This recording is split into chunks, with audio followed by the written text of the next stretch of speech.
Saudara, kasus dugaan korupsi terkait bantuan sosial COVID-19 menghentak negeri ini. Apalagi bansos sangat diperlukan masyarakat dalam penanganan pandemi COVID-19. Langkah-langkah KPK memburu koruptor di institusi pemerintahan termasuk dugaan korupsi bansos di Kemensos lantas mendapat apresiasi pemerintah termasuk dari Menko Polhukam Mahfud MD. Bagaimana pemerintah memastikan tidak ada lagi celah penyelewengan di lingkungan eksekutif? Kita terhubung dengan Menko Polhukam Mahfud MD. Pak Mahfud, selamat malam. Assalamualaikum. Waalaikumsalam, Sofi. Sehat ya Pak ya?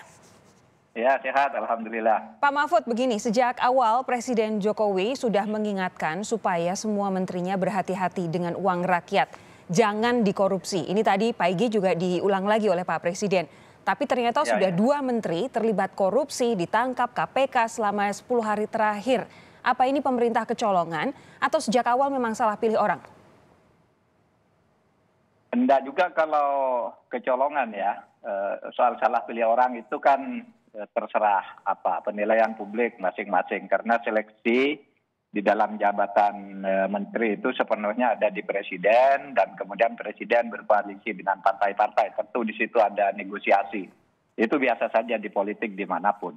Tetapi Sofi, yang ingin saya katakan memang betul bahwa Presiden itu sejak awal pemerintahan pertama pada saat sidang kabinet pertama lalu mengatakan jangan sampai korupsi. Kemudian tanggal 5 November seluruh gubernur, bupati, wali kota se-Indonesia, Pangdam, Kejaksaan Tinggi, Kapolda, para menteri dikumpulkan di Sentul. Sekitar jumlahnya banyak sekali, lebih dari 2.000 orang pada waktu itu. Presiden mengatakan jangan sampai korupsi. Jangan juga mencari-cari orang, kesalahan orang untuk dituduh korupsi. Menggigit orang. Nanti kalau itu dilakukan akan saya gigit sendiri, kata Presiden. Nah, oleh sebab itu Presiden minta agar KPK, Kejaksaan, dan Polri supaya melakukan pengawasan tetapi jangan mencari-cari kesalahan. Tegakkan hukum dan berantas korupsi karena korupsi itu musuh paling besar negara kita saat ini. Itu Presiden tanggal 5 November di Sentul. Oke. Gitu, Sofi. Begini, ini kan yang dikorupsi yang jadi masalah saat ini. Kemarin kita kaget dengan korupsi ekspor benur. Tapi yang satu ini jadi spesial lagi karena yang diambil adalah uang yang seharusnya untuk rakyat yang saat ini terhimpit COVID-19 yang oleh pemerintah sendiri sudah dicanangkan sebagai bencana non alam. Apakah ada Presiden ada wanti-wanti spesial untuk urusan bansos ini ketika Menteri Sosialnya yang dipasrahi untuk memberikan bantuan ini justru mengkhianati amanah dari Presiden sendiri?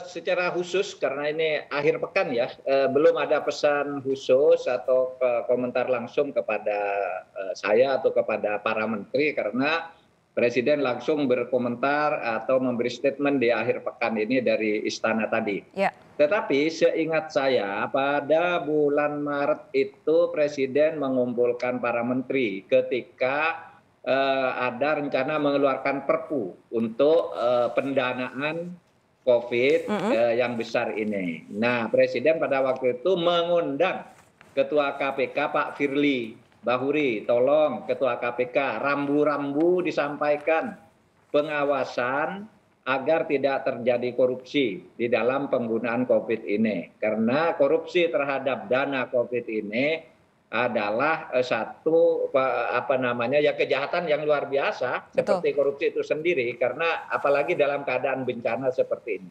Itu saya ingat Pak Firly diundang ke istana bicara tentang itu di depan para menteri gitu. Pak Mahfud ini saya yakin Anda tahu ini santer sekali di media sosial karena saya tahu juga Anda aktif di media sosial begini. Ada yang menyebut sebagian politisi bahkan di media sosial menyatakan kalau yang dikorupsi adalah uang rakyat yang tengah terhimpit kesusahan seperti pandemi ini, hukuman yang layak adalah hukuman mati. Pak Mahfud sempat bilang kalau ada perangkat hukum untuk hukuman mati bagi koruptor itu sudah ada. Tapi dari tadi Pak Firly menyampaikan dalam konferensi pers pasal yang dikenakan kepada Juliari Batubara adalah pasal 12A atau B atau pasal 11 Undang-Undang Pemberantasan Tipikor. Di situ paling banter pidananya adalah paling singkat 4 tahun, paling lama 20 tahun atau seumur hidup. Jadi gimana ini Pak tanggapannya Pak Mahfud?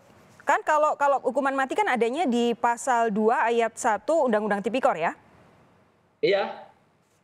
Pasal 2 ayat 1 Undang-Undang Tipikor menyebut seperti itu, hukumannya minimal 4 tahun, maksimal 20 tahun.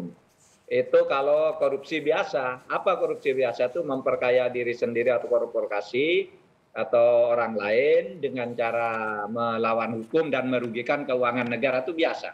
Tapi ada pasal 2 ayat 2, itu di Undang-Undang nomor 31 tahun 99. Betul. Kalau korupsi dilakukan dalam keadaan tertentu bisa dijatuhi hukuman mati, gitu. Tapi kalau Pak Firly menyatakan yang dikenakan adalah pasal 12A atau B atau pasal 11, berarti kan ini tidak ada pasal 2 Pak, tidak ada klausul untuk hukuman mati. Iya, nanti terserah KPK ya. Nanti kan terus berproses pendakwaan itu. Nanti kita lihat. Tetapi jelas ada perangkat hukum kalau dilakukan dalam keadaan tertentu. Nah, keadaan tertentu itu ada 4 yang menurut saya memang tidak secara langsung bisa diterapkan secara definitif terhadap kasus ini. Pertama, negara dalam keadaan bahaya. Nah, sekarang tidak ada negara dalam keadaan bahaya berdasar undang-undang. Yang kedua, sedang terjadi bencana alam nasional. Nah, sekarang ini pemerintah sedang menyatakan bencana non alam. Nah, banyak orang mengatakan justru bencana non alam COVID ini lebih besar dampaknya daripada bencana alam nasional. Lalu yang ketiga, negara dalam keadaan krisis ekonomi dan krisis moneter. Nah, sekarang negara ini sedang resesi. Saat ini sedang resesi. Cuma secara teknik yang dikatakan resesi itu memang tidak sama dengan krisis ekonomi. Resesi itu adalah manakala pertumbuhan pendapatan negara itu, pertumbuhan ekonomi kita minus 2 kuartal berturut-turut, itu resesi namanya. Nah, tinggal kita sekarang mencari tafsirnya tentang ini. Mungkin Pak Firly sulit menemukan kaitan langsung antara dua syarat ini dengan apa yang terjadi pada Pak Yuliari Batubara. Oke, Pak Mahfud, apakah Anda ingin bilang bahwa untuk saat ini okelah KPK mengenakan pasalnya pasal 12A atau pasal 12B atau pasal 11, tapi ada kemungkinan nanti bisa berkembang begitu ya kalau dilihat ada bukti-bukti yang sesuai untuk kemudian dikenakan pasal 2 ayat 2. Betul, Pak? Bisa, tinggal mencari ahli gitu ya. Apakah bencana alam nasional ini lebih kecil dibandingkan dengan bencana COVID yang sudah ditetapkan juga oleh negara berdasar Perpres. Kemudian apakah krisis ekonomi dan krisis moneter ini sama dengan yang kita alami sekarang? Kalau secara ilmiah itu bisa ditemukan, tentu dakwaan tuntutan bisa dilakukan ke situ juga, dakwaan dan tuntutannya. Gitu, Sofi. Pak Mahfud, begini, ini kan kalau Kemensos itu kan ada di portofolionya Pak Muhadjir ya, PMK ya, otomatis betul, ya. PLT-nya pasti Pak Muhadjir. Tapi apakah Pak Mahfud sudah ada pembicaraan dengan para menko-menko lainnya? Kira-kira evaluasi untuk program Bansos COVID-19 akankah terjadi dan kalau iya seperti apa? Tentu kami rutin biasanya melakukan evaluasi, dan evaluasi itu nanti bukan di tempatnya Pak Muhadjir karena sekarang ketuanya itu Menko Perekonomian. Gitu, Rabi. Oke, jadi nanti akan dibahas lagi ya untuk evaluasi dan juga pelaksanaan bansos sesudah ini ya? Pasti. Presiden biasanya seminggu sekali itu mengadakan rapat tentang ini. Gitu. Pak, mungkinkah Pak bantuannya ini kan kalau ada pengadaannya rawan bocornya, yang kami tahu dari pernyataan Ketua KPK kan dikutip 10.000 per kepala. Ini kan rawan bocor kalau pengadaan berupa barang. Iya, betul. Apakah ada kemungkinan bantuan sosialnya langsung berupa uang tunai saja misalkan? Bisa kan, nanti tinggal diatur teknisnya. Bahkan dalam yang bantuan sosial dalam bentuk uang tunai juga ada kan, yang 600.000 per kepala itu kan dikirim ke rekening masing-masing gitu. Karena dulu kalau dilewatkan aparat itu di RT dipotong, di kelurahan dipotong, di kecamatan dipotong, lalu kita minta rekening masing-masing yang bisa dijangkau itu. Ya, oke. Pak Mahfud, setelah ini pasti muncul desakan perombakan kabinet, jelas karena sudah ditinggal 2 menteri kan, Pak Edi dan juga Pak Juliari. Kira-kira paling cepat perombakan kabinet kapan dan kira-kira perombakannya hanyakah mengganti 2 orang ini atau sekalian total, Pak?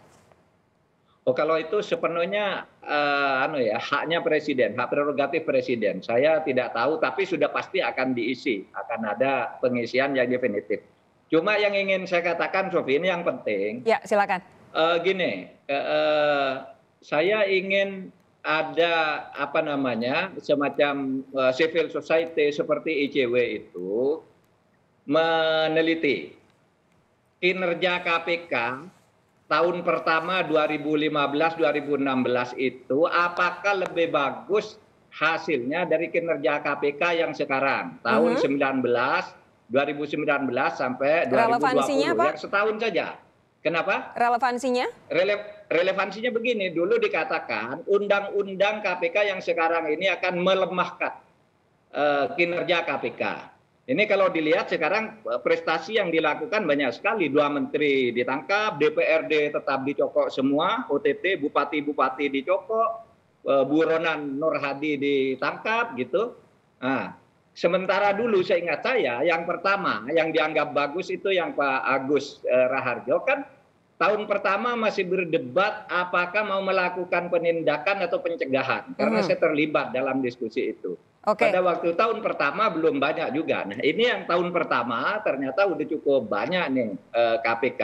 Maksud saya mari kita ukur apakah betul KPK semakin lemah. Kalau saya sudah bilang ke KPK mungkin undang-undangnya memberi kesan akan memperlemah. Tapi coba kalau Anda punya semangat untuk melakukan itu bisa lebih kuat gitu. Dan sekarang untuk tahun pertama menurut saya lumayan lah, tidak jelek-jelek amat. Oke, kalau kemudian ada yang berargumen kemudian 2 orang yang ditangkap oleh KPK ini terlalu gamblang korupsinya dan kemudian kalau tidak ada revisi undang-undang KPK kemarin jangan-jangan lebih banyak yang bisa ditangkap, tanggapan Anda? Iya bisa saja begitu, tetapi lebih baik dilihat fakta setahun pertama dulu, setahun pertama sekarang. Untuk objektivitas saja, saya tidak akan mengatakan yang sekarang pasti lebih baik gitu ya. Karena sekarang sebenarnya kita kan punya Dewan Pengawas yang dipimpin oleh Pak Tumpak, Pak Artijo, Samsudin Haris dan lain-lain itu dia bisa memberi arah agar dilakukan penyadapan, perburuan dan sebagainya, termasuk OTT itu kan juga karena ada juga Dewan Pengawas itu bisa berperan bersama komisioner yang lain tentu saja untuk melakukan perburuan seperti itu. Oke, ini jadi permintaan dari Pak Mahfud sebagai Menko Polhukam terhadap teman-teman di NGO ya, khususnya di ICW untuk membuat perbandingan. Pak Mahfud, terima kasih sudah bergabung bersama kami. Selamat malam, sehat terus Pak Mahfud. Sofi.